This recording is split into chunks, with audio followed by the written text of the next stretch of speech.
الحصالة دي كل شوية معاها فلوس تحطها في الحصالة، تحطها في الحصالة، املى يا معلم، املى املى املى لغاية ما انت شايف كده. جت بقى عند دول ويخشوا مش راضيين يخشوا، فقالت لك ايه ده؟ معقول الحصالة اتملت كده بالسهولة دي؟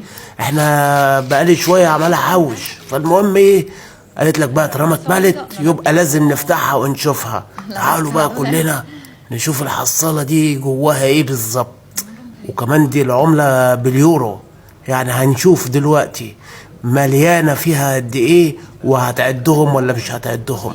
فض يا برنسيسة، البرنسيسة فضت. الله عليك يا نجم، الله. كلنا عاوزين الحصالة دي، بس نشوف الأول هي فيها رقم مغري ولا مش مغري. رص يابا ورتب يابا الأموال، ها يلا نشوف. الله، حلو. جينا بقى عند الايه، الجنيهات والانصاص. صباح هتعور، محدش بصلك يعني في حاجه، محدش نقرك ولا حاجه، بس خلينا في المهم. رصتهم عشرات زي ما احنا شايفين كده، ورص رص رص رص رص. دول الجنيهات اليورو، فرص رص رص رص يا برنس زي ما انت شايف كده. الله عليك.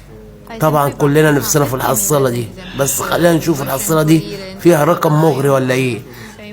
ها، ده النص اليورو. يلا يا برنسيسة رص، يلا انجزي شوية.